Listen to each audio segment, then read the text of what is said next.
Michigan has issued a severe thunderstorm warning for northeastern Fayette County in central Illinois, northern Dewitt County in central Illinois, southeastern McLean County in central Illinois, until 3:30 p.m.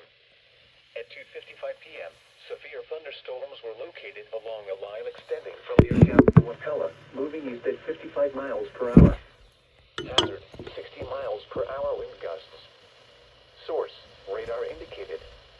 Impact, expects damage to roofs, siding, and trees. Severe thunderstorms will be near Leroy around 3 p.m. Farmer City around 3:10 p.m. Other locations in the path of these severe thunderstorms include Mansfield. This includes Interstate 74 between mile markers 145 and 167.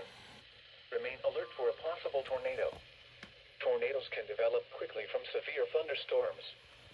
If you spot a tornado, go at once into the basement or small central room in a sturdy structure. For your protection, move to an interior room on the lowest floor of a building. A tornado watch remains in effect until 8 p.m. for central Illinois.